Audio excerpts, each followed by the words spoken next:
This is the plaintiff, Dr. Diana Christine Bruce. She says the defendant worked for her husband's company. They became good friends, and she ended up loaning her money in time of need. She can't get the ungrateful woman to pay her back, but sees on Facebook she can send her grandkid to camp for the summer. Please. She's suing for $631.02, the amount owed.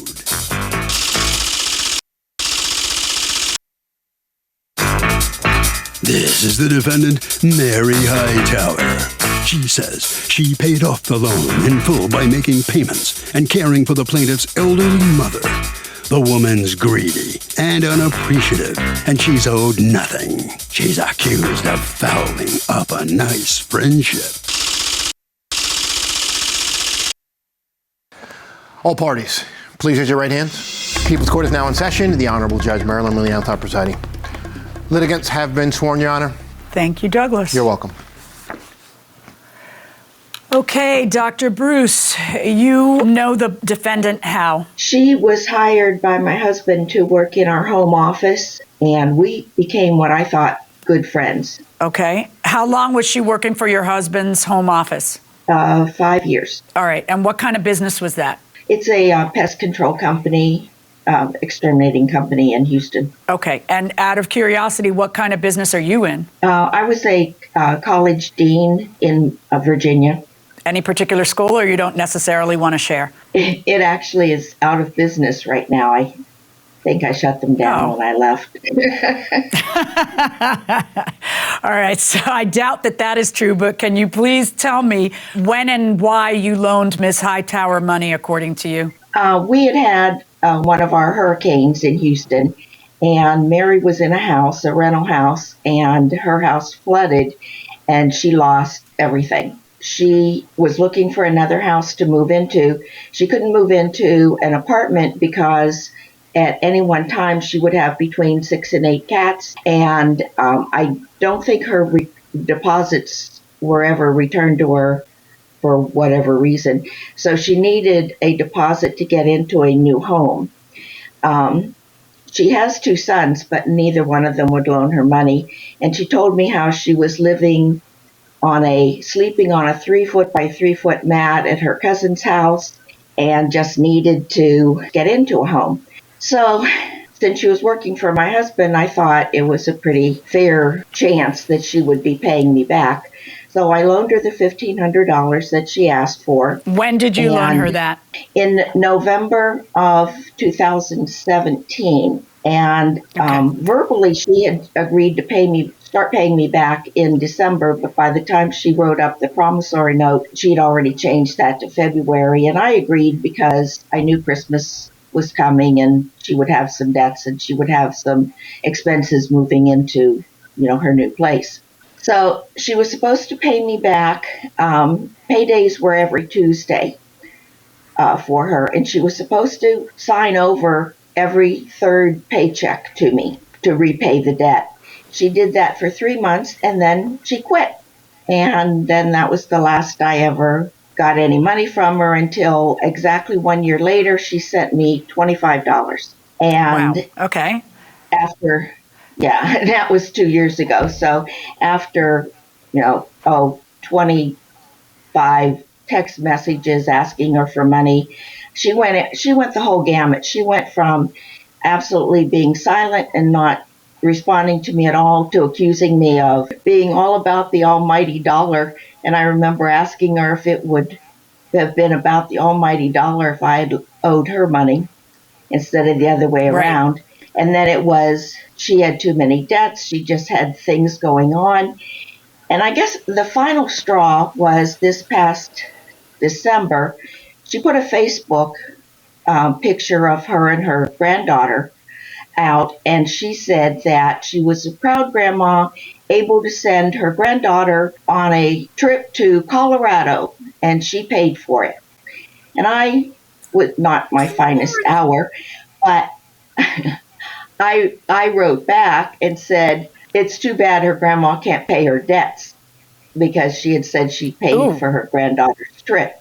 Did you actually post that on her Facebook page or whatever? Is that what you mean? I did. It was as I said, Okay. not my finest hour. Um, but I guess by then I had asked her so many times, and it had been 2 years, and by that time I'd already figured out that if she had paid me just over $2 a week, she would have been paid off. Ms. Hightower, what's going on here? Well, I think her memory is a little bit lax. First of all, I never refused to pay her. Second of all, she had me type up the agreement to repay her, and they deducted it out of my paycheck. And I asked her to sign it. She would never sign it. And she kept telling me she lost the document because I wanted a copy of it. In reference to me posting something about sending my granddaughter to Colorado, I challenged her to show me that post. I never posted that on Facebook. I never paid for my granddaughter to go to Colorado. She didn't go to Colorado. Her and her mother were going to go. But that's neither here nor there. That post doesn't exist. Let me ask you a question. When you make the phrase, I never said I wasn't going to pay, this debt is 3 years, it's over 3 years old. What good does your assurance that one day you'll get around to it? It's been 3 years. It's not like she's suing you 3 months later. It's 3 years later. You're correct in what you're saying in terms of the timeline. However, she failed to mention she has a 92-year-old grandmother that I might, side note, she charges rent to, but she would ask me to stay with her on the weekends when they would go to the camp in West Texas. And there would be times that I would come over there, and she had told me she would compensate me for that. Well, she didn't compensate me, so I just thought they would take it out. How much was she supposed to compensate you? There was never a dollar figure put there. So my thoughts were, okay, so she's going to deduct it. I asked her numerous times within this 3-year period, ma'am, what's my balance? What do I owe you? She never responded. She would never respond to me. Listen, you quit working there, which you have an absolute right to do, and that's fine. It's just a little slimy that the minute you quit working there, you stop paying entirely. That's not true, ma'am. I asked her when I left, I asked her for copies of the documentation so I could see what my balance was. She never responded. She never would tell me how much I owed her. And then she, in terms of silence, she's the one who went silent. So I responded with the same thing. Then she decides she wants to hit me up again. But then her mother calls me and asks me if I'll come stay with her because they've gone to the camp. And so I do go and help her out and stay with her, or take her to eat, or take her to the store. I've done that on 3 occasions since I've left that I know. Dr. Bruce, let me ask you, did you ever agree to compensate Ms. Hightower for staying with your mother? She stayed one weekend. She worked for us Friday and Saturday, and she actually went home to feed the cat, so she wasn't there the entire weekend, but she stayed one night, and we paid her $200 for that weekend. It was the only weekend that she stayed. My mother's 94, but she's her only problem is that I want someone there in case she falls, but she's certainly capable of taking care of herself otherwise. And I know that since then, my mother was very close to Mary too. I really believe that the old saying, people come into your life for a reason, a season, or a lifetime. And I made the mistake of thinking Mary was there for a lifetime. And I think my mother made the same mistake. And so when we would be out of town, she would call Mary and they would just go out to eat. Mary never came to the house to stay. My husband wouldn't have let her stay. Can I ask you, Ms. Hightower, it sounds like you had a separate relationship with Dr. Bruce's mom. Have you seen her, or that went just south as well, along with this debt and your friendship to Dr. Bruce? I've seen her and I've talked to her. And real quick, I would like to add that $200 was prior to me borrowing money that they paid me to stay. Since I borrowed the money, since she offered and loaned me the money, I've been there 3 times, and I just saw her mother not that long ago and took her to eat at Fuddruckers. Right, but you don't get paid for seeing her mother and taking her to Fuddruckers. If you have specific weekends where you were told that you were going to get paid and it was going to chisel away at your debt, then you need to provide that proof, because the plaintiff is denying that happened. I mean, it's nice that you have a relationship with her mother, but they don't always have to pay you because you have a relationship with her mother. Do you have any greater specifics or any proof through text or anything else about this arrangement and how much you're supposed to be paid for it? After the loan, by word, I trusted her by word. As she said, she trusted me. I trusted her. She has still, even not that long ago, asked me. I'm sorry. Do you have any texts that show that what you were supposed to get paid? All right. She never I have texted me anything. I have every text, soup to nuts. I have every text. That's great. Between I don't you keep guys. any text. Okay. I will be happy to stay with her, but I cannot every weekend. Also, I would have to go check on my cats and dog when I do stay with her. I can do Friday through Sunday. I am trying part-time with Instacart. I am going to San Antonio to be with blah, blah, blah. I have no idea. And please let me know several days in advance. And then that's it. I don't see anything else ever discussed. And that wasn't until December of 2020. So I am not going to deduct anything for any stays you claim happened in 2018 or 2019 or before that in 2020. 2017. I find that you still owe the $542.78 plus prejudgment statutory interest on that according to your state and the court costs. Verdict for the plaintiff. What a joke.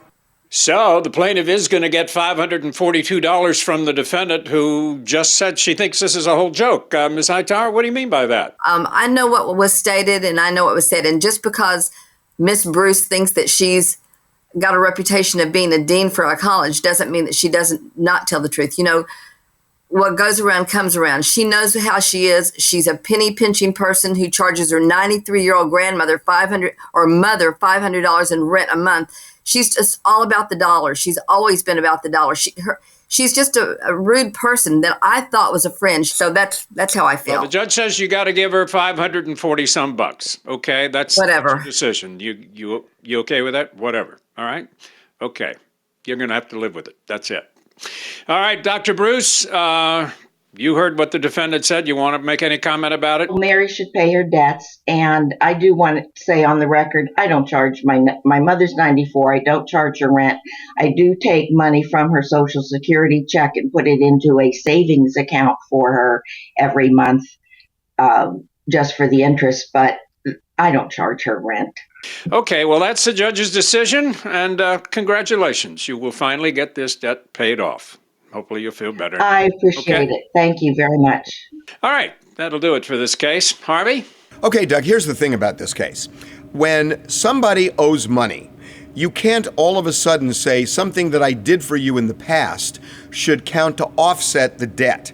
That has to be decided up front and not afterward when you just don't want to pay the money back. This happens a lot. But if you perform a service for somebody and you don't charge them, you can't turn that into an offset. You just can't.